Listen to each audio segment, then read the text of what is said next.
नमस्कार साथियों, मैं doctor Manoj Ahuja Ahuja news channel में आपका हार्दिक अभिनंदन करता हूं। आहूजा न्यूज बुलेटिन देखने से पहले हम आपको बता दें, हमारा न्यूज चैनल कोई प्रोफेशनल चैनल नहीं है।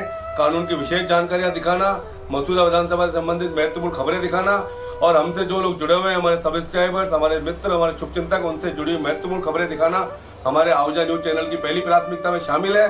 आप भी हमारे आहूजा न्यूज चैनल के सदस्य बने। अगर आपने हमारे चैनल को सब्सक्राइब नहीं किया है तो सब्सक्राइब करें। तो आइए देखते हैं आज की विशेष खबरें आहूजा न्यूज चैनल बुलेटिन। हाल ही में पीओसीएसओ मामले में पीड़िता के बयान दर्ज करते समय उसके नाम के खुलासे पर चिंता व्यक्त करते हुए सुप्रीम कोर्ट ने पश्चिम बंगाल राज्य में न्यायिक और पुलिस अधिकारियों को संवेदनशील बनाने का आह्वान किया।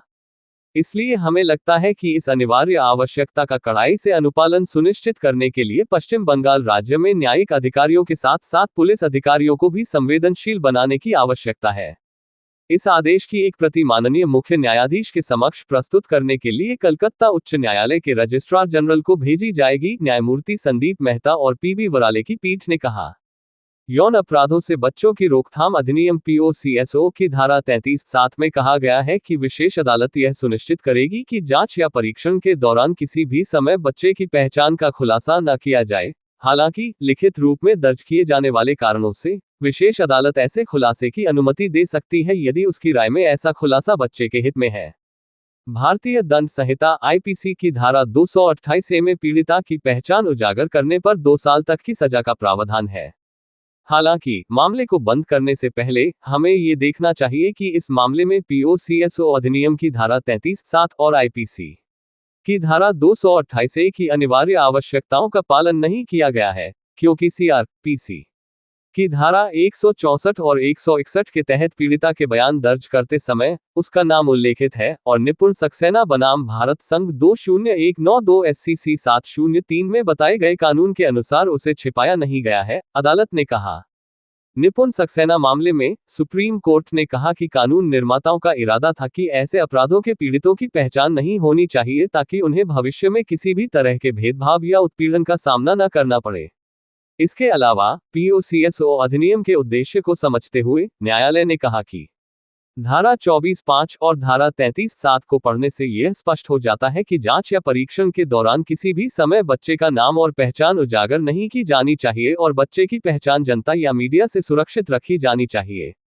इसके अलावा धारा 37 में प्रावधान है कि परीक्षण बंद कमरे में किया जाना चाहिए, जिसका अर्थ है कि मीडिया मौजूद नहीं हो सकता। पीओसीएसओ का पूरा उद्देश्य ये सुनिश्चित करना है कि बच्चे की पहचान तब तक उजागर न की जाए जब तक कि विशेष न्यायालय लिखित रूप में दर्ज किए जाने वाले कारणों से इस तरह के प्रकटीकरण की अनुमति न दे। ये प्रकटीकरण केवल तभी किया जा सकता है जब ये बच्चे के हित में हो, अन्यथा नहीं। ये बिल्कुल स्पष्ट है कि पहचान के प्रकटीकरण की अनुमति विशेष न्यायालय द्वारा केवल तभी दी जा सकती है जब ये बच्चे के हित में हो और किसी अन्य परिस्थिति में नहीं। हमारा विचार है कि बच्चे को विरोध का प्रतीक बनाने के लिए बच्चे के नाम का प्रकटीकरण सामान्य रूप से बच्चे के हित में नहीं माना जा सकता है, न्यायालय ने निपुण सक्सेना के मामले में टिप्पणी की। केस का शीर्षक उत्पल मंडल बनाम पश्चिम बंगाल राज्य और अन्य।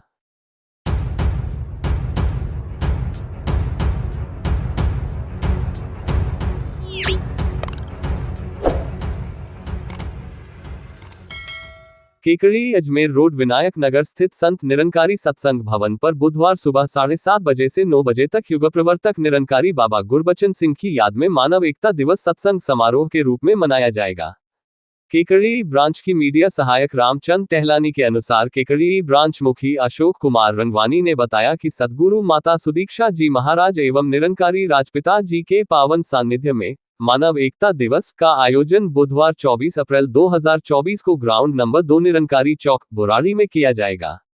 ये दिन युग प्रवर्तक बाबा गुरबचन सिंह जी के परोपकारी जीवन एवं उनकी लोक कल्याण की भावना को समर्पित है। इस कार्यक्रम में दिल्ली एवं आसपास के अन्य राज्यों से हजारों की संख्या में श्रद्धालु भक्त सम्मिलित होकर बाबा गुरबचन सिंह जी एवं मिशन के अनन्य भक्त चाचा प्रताप सिंह जी को अपने श्रद्धा सुमन अर्पित करेंगे और उनके महान जीवन से प्रेरणा लेते हुए सद्गुरु के अमोलक प्रवचनों को भी श्रवण करेंगे। संत निरंकारी मंडल के सचिव एवं समाज कल्याण विभाग के प्रभारी आदरणीय श्री जोगेंद्र सुखीजा ने जानकारी देते हुए बताया कि सद्गुरु की असीम कृपा से हर वर्ष की भांति इस वर्ष भी समूचे विश्व के विभिन्न स्थानों पर संत निरंकारी मिशन की समाज कल्याण शाखा संत निरंकारी चैरिटेबल फाउंडेशन के तत्वाधान में रक्तदान शिविर की अविरल श्रृंखलाओं का व्यापक स्तर पर आयोजन किया जाएगा, जिसमें मानवता की भलाई हेतु रक्तदाता रक्तदान कर निस्वार्थ सेवा का उदाहरण प्रस्तुत करेंगे। इसके अतिरिक्त सभी स्थानों पर सत्संग कार्यक्रम का भी आयोजन किया जाएगा। युग प्रवर्तक बाबा गुरबचन सिंह जी ने अपना संपूर्ण जीवन मानवता के कल्याणार्थ समर्पित किया। उनकी इन्हीं दिव्य सिखलाइयों को वर्तमान में सद्गुरु माता सुदीक्षा जी महाराज सत्य के प्रकाश पुंज रूप में प्रवाहित कर रहे हैं, जिसकी रोशनी से हर मानव अपने जीवन का सकारात्मक रूप में कल्याण कर रहा है। रक्तदान महादान मानव सेवा का लक्ष्य महान युगदृष्टा बाबा हरदेव सिंह जी द्वारा सन 1986 से आरंभ हुई परोपकार की यह मुहिम महाभियान के रूप में आज अपने चरमोत्कर्ष पर है। इन शिविरों में अभी तक 13,31,906 यूनिट रक्त मानव मात्र की भलाई हेतु दिया जा चुका है और यह सेवाएं निरंतर जारी है।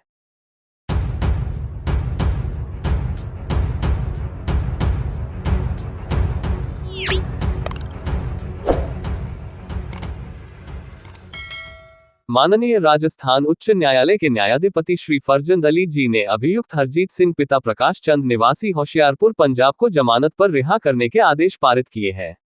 आरोपी के अधिवक्ता यश सिंह रावत ने बताया कि दिनांक 30 मई 2021 को पुलिस थाना रूपनगढ़ के थाना अधिकारी श्री कंवरपाल सिंह जी को मुखबिर से सूचना प्राप्त हुई कि एक ट्रक संख्या PB 07AL0283 में अवैध मादक पदार्थ दौड़ा चुरा भरा हुआ है, जो भीलवाड़ा से किशनगढ़ की तरफ आ रहा है। पुलिस थाना रूपनगढ़ ने पेट्रोल पंप तिराया मेगा हाईवे रूपनगर पहुंचकर नाकेबंदी शुरू की तो समय करीब शाम को 5:10 पर किशनगढ़ की तरफ से आता हुआ उपरोक्त ट्रक संख्या दिखाई दिया। नाकाबंदी के दौरान ट्रक को रुकवाया तो ट्रक चालक हरजीत सिंह घबरा गया और ट्रक में क्या है पूछा तो ट्रक चालक ने बताया कि ट्रक में झाड़ू और कंप्रेसर मशीन है। थाना अधिकारी को शक हुआ तो ट्रक को चेक किया तो ट्रक में 13 प्लास्टिक के कट्टों में अवैध डोडा चूरा भरा हुआ पाया गया, जिसका कुल वजन किया तो 260 किलोग्राम था। अभियुक्त हरजीत को पूछा कि आपके पास डोडा परिवहन का परमिट है क्या, तो अभियुक्त में मना किया और अभियुक्त को मौके पर ही अवैध डोडा परिवहन के अपराध के लिए गिरफ्तार किया। अनुसंधान पूर्ण कर माननीय अपर जिला व सत्र न्यायाधीश किशनगढ़ में चालान पेश किया और आज दिनांक तक दौरान ट्रायल माननीय न्यायालय में मात्र 3 गवाह हुए तो माननीय न्यायाधिपति नाराजगी जाहिर करते हुए इतने समय में 3 गवाह होना और ट्रायल में देरी होने के कारण को अभियुक्त को जमानत का लाभ दिया। अभियुक्त हरजीत सिंह की ओर से पैरवी रविंद्र सिंह चुंडावत व यश रावत नरेंद्र वर्मा द्वारा की गई।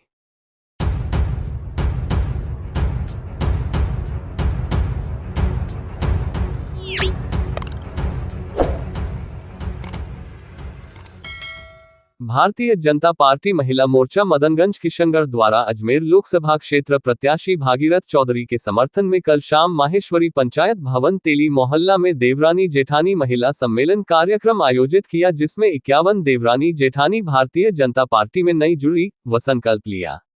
भारतीय जनता पार्टी राजस्थान प्रदेश प्रवक्ता अपूर्वा सिंह ने मुख्य वक्ता के रूप में अपना उद्बोधन देते हुए कहा कि हमारे यशस्वी प्रधानमंत्री ने प्रत्येक नागरिक को अपना परिवार माना है, महिलाओं की समस्याओं के निवारण के लिए हमेशा आगे रहते हैं। उन्होंने महिलाओं के जीवन में आने वाली समस्याओं के लिए हमेशा नवीन योजनाएं लाकर धरातल पर उतारने का कार्य सांसदों के माध्यम से किया है। प्रधानमंत्री मोदी सपने नहीं बुनते, हकीकत बुनते हैं, इसलिए सभी मोदी को चुनते हैं। पिछले 70-75 सालों से महिलाओं के शौचालयों की समस्या को निदान करते हुए उन्हें छत उपलब्ध कराई है। जो महिलाएं गांव के दूर दराज में रहने वाली महिलाओं जो चूल्हे के धुएं से अपना जीवन समाप्त कर लेती थी, उनके लिए उज्ज्वला योजना के तहत गैस उपलब्ध कराकर उसके स्वास्थ्य के साथ उसके समय की बचत की है, जिससे वह अपने परिवार को समय दे सकती है। महिलाएं कुओं से पानी लेने जाती थी, अब ऐसे कार्य हो रहे हैं जिससे हर घर में नल लगे। इन पर कार्य जारी है जो आने वाले समय में पूरा धरातल पर उतर जाएगा। महिलाओं सशक्त करने के लिए महिला आरक्षण पर भी सरकार का सकारात्मक रवैया है। महिला मोर्चा अध्यक्ष संतोष पारिक ने बताया कि प्रदेश महिला उपाध्यक्ष वनिता जैमन ने मोदी सरकार की मातृ शक्ति की योजनाओं से अवगत करवाया। महिलाओं ने संकल्प लेकर आह्वान किया कि अब की बार 400 पार करके रहेगी, फिर एक बार मोदी सरकार लाकर रहेगी। जिला अध्यक्ष भारती श्रीवास्तव ने हर बूथ पर 10 महिलाओं को जोड़कर मोदी जी के समर्थन में कार्य करने का आह्वान किया। मोदी जी द्वारा 500 सालों के बाद आराध्य श्री राम का मंदिर बनाकर सनातन धर्म का स्वाभिमान जागृत किया है, इसलिए भाजपा को चुनेंगे। जिला उपाध्यक्ष मृदुला व्यास ने गीत के माध्यम से अवगत करवाया कि जो वंदे मातरम गाएगा उसी को वोट दिया जाएगा। भारतीय जनता पार्टी जिला उपाध्यक्ष सीमा अखावत जी ने ज्यादा से ज्यादा मतदान कराने की अपील की। भारतीय जनता पार्टी जिला मंत्री, महिला मोर्चा मदनगंज मंडल अध्यक्ष संतोष पारीक ने मातृशक्ति से अपील की व समझाया कि लोकतंत्र पर्व पर हमें पहले मतदान करना है, फिर जलपान करना है। जिला प्रभारी कंवल प्रकाश किशनानी ने देवरानी जेठानी महिला सम्मेलन में अपनी भूमिका अदा करते हुए का उपस्थित अतिथि अब महिलाओं का धन्यवाद ज्ञापित किया। इस कार्यक्रम में महिला मोर्चा जिला महामंत्री सरोज चौधरी, जिला उपाध्यक्ष लक्ष्मी यादव, जिला मंत्री सरिता शेखावत, सावित्री शर्मा, रेणु आभा, मदनगंज मंडल महामंत्री शतविभा पाराशर, किशनगढ़ मंडल सविता गुप्ता, शिमला कुमावत, मंत्री व पार्षद तरुण जैन, मीडिया प्रभारी ऋतु मंगनानी, सदस्य सरिता शर्मा, पार्षद निधि पहाड़िया, मंजू जोधा, माया जैन, दर्शिका उषा, ममता शर्मा, अंजलि, तमन्ना, संजना लक्ष्मी देवी, ममता शर्मा, भारती कुमावत, देविका, कृष्णा, ममता, रेणु, दसवंत, मोनिका, दुर्गा, विमला, मीरा सैनी, कमला, संतोष खंडेलवाल, सपना, माया, सूरज, फूल कंवर, शांति रावणा राजपूत, प्रेम रावत, सरिता, मंजू देवी, कमला देवी, सीमा वारशंगे, गुड्डी सक्सेना, अंतिमा, विजयलक्ष्मी, हीरा देवी सहित मातृशक्ति उपस्थिति रही व शतविभा पाराशर ने मंच संचालन किया व धन्यवाद सविता गुप्ता ने दिया। पूरा कार्यक्रम के प्रारंभ में पंडित दीनदयाल उपाध्याय, श्यामा प्रसाद मुखर्जी व भारत माता के चित्र के समीप दीप प्रज्वलित किया व अतिथियों का स्वागत 51 किलो की माला से किया गया।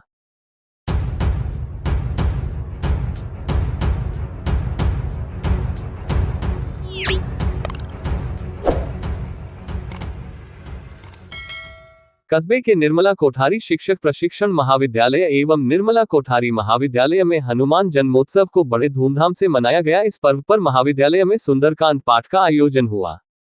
कॉलेज के निदेशक SN न्याती ने बताया कि हनुमान जी सभी के दुखों और समस्याओं का निराकरण करते हैं और कहा कि सभी को अपने इस व्यस्त दैनिक जीवन में थोड़ा समय भगवान की भक्ति के लिए निकलना चाहिए और मंगलवार और शनिवार को हनुमान चालीसा का पाठ सच्ची श्रद्धा के साथ करना चाहिए। इस दौरान महाविद्यालय में सुंदरकांड पाठ के साथ साथ हनुमान चालीसा के पाठ का भी आयोजन किया गया तथा बच्चों को लड्डू एवं केले बांटकर मुंह मीठा कराया गया। कार्यक्रम में प्राध्यापक रामबाबू सोनी, धनराज जांगिड़, शीतर लाल बलाई, रतनलाल मीणा, राजेंद्र मीणा, तंजीम खान, हेमराज गुर्जर, रामगोपाल बलाई, कार्यालय सहायक श्यामलाल नोवाल, कैलाश चंद्र और देवराज गुर्जर आदि मौजूद रहे।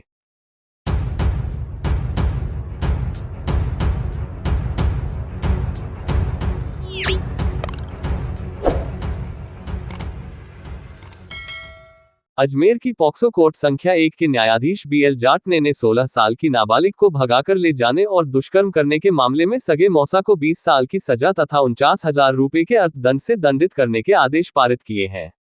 इसी के साथ पीड़िता को पीड़ित प्रतिक स्कीम के तहत 6 लाख रुपए अलग से दिलाए जाने के आदेश भी दिए हैं। विशेष लोक अभियोजक रूपेंद्र परिहार ने बताया कि गत 16 जुलाई 2023 को जिला केकड़ी के बोराड़ा थाने में पीड़िता के पिता की ओर से मुकदमा दर्ज करवाया गया था, जिसमें उसने बताया कि रात को वे लोग परिवार के साथ जागरण में गए हुए थे। लगभग 10:30 बजे वापस घर आकर तो देखा उनकी 16 साल की बेटी घर पर नहीं मिली। पत्नी से पूछा तो उसने बताया कि वह सो रही थी। उसे ढूंढा लेकिन वह नहीं मिली।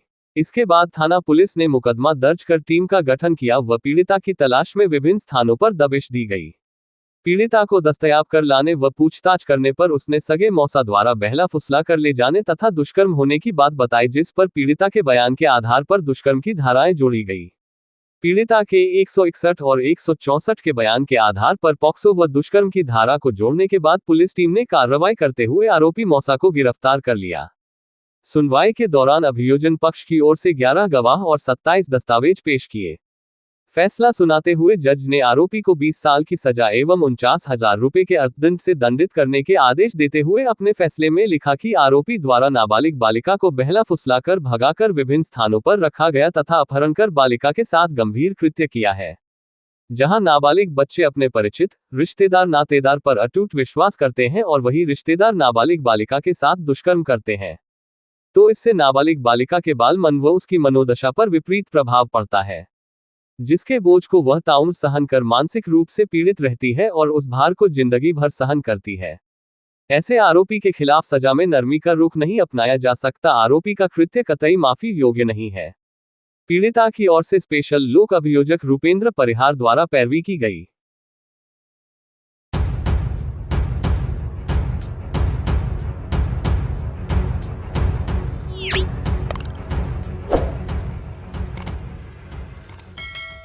कस्बे में हनुमान जन्मोत्सव पर पंचायत बालाजी, 22 मिल बालाजी, बीड़ के बालाजी व रामबाग बालाजी, खेड़िया बालाजी सहित अन्य हनुमान मंदिरों में जन्मोत्सव कार्यक्रम धूमधाम से मनाया गया और इस अवसर पर मंदिरों को आकर्षक रोशनी से सजाया गया। पंचायत हनुमान मंदिर में प्रातः ही शुभ मुहूर्त में चोला श्रृंगार किया और विधि विधान से झंडारोहण हुआ। मंडल के कमल शर्मा, पुष्पेंद्र सिंह राठौड़ ने बताया कि कस्बे के हनुमान भक्तों के सानिध्य में झंडारोहण का आगाज कर जन्मोत्सव कार्यक्रम का शुभारंभ हुआ। तत्पश्चात श्री राम भक्त मंडल गुलाबपुरा ने संगीतमय सुंदरकांड पाठ किया। पाठ में भजनों की शानदार प्रस्तुतियां देकर सुंदरकांड में उपस्थित श्रोताओं को झूमने पर मजबूर कर दिया। शाम 4 बजे हनुमान झांकी रथ से बैंड बाजों के साथ शोभायात्रा निकली, जिसमें ग्रामीणों ने शोभायात्रा का पुष्पवर्षा कर स्वागत किया और शोभायात्रा में दुर्गा वाहिनी की कार्यकर्ताओं ने शक्ति प्रदर्शन किया और नन्हे बच्चे बने 21 बाल हनुमान जी आकर्षक का केंद्र रहे तथा श्रद्धालु नाचते झूमते भक्ति रस का आनंद लिया। शोभायात्रा में कुंवर वीरेंद्र सिंह राठौड़, नागेंद्र सिंह राठौड़, दावराम शर्मा, डॉक्टर मनोज आहूजा, एडवोकेट जय प्रकाश पुरोहित, मनीष पुरोहित, चंद्रप्रकाश कुमावत, पुष्पेंद्र सिंह राठौड़, विश्वदेव कुमावत, देवेंद्र शर्मा, विक्रम सिंह राठौड़, प्रभु खटीक, पीरू खटीक, कृष्णगोपाल परिहार, रूप सिंह राठौड़, मंगल खटीक, अजय खटीक, बनवारी दास वैष्णव, अनिल शर्मा, सुरेंद्र शर्मा, कमल छिपा, सुरेश कुम्हार, देवेंद्र सिंह खींची, आनंद सेन, सुरेश टाक नेताजी, अशोक पुरोहित, विनोद वर्मा, महेंद्र, दुर्गालाल लोहार, ओम प्रकाश लोहार, नवल शर्मा, रामराज कुम्हार, गोविंद शर्मा, पूजा पुरोहित, रिंकू शर्मा, रीना शर्मा, कांता वैष्णव सहित अन्य महिलाएं व पुरुष श्रद्धालु उपस्थित रहे। वहीं इस मौके पर चौकी प्रभारी गिरधारी सिंह व कांस्टेबल मुकेश मीना शोभायात्रा के साथ बतौर सुरक्षा तैनात रहे। वहीं हनुमान जन्मोत्सव के अवसर पर भक्तगण सुबह से ही मंदिरों में पूजा अर्चना करते हुए नजर आए।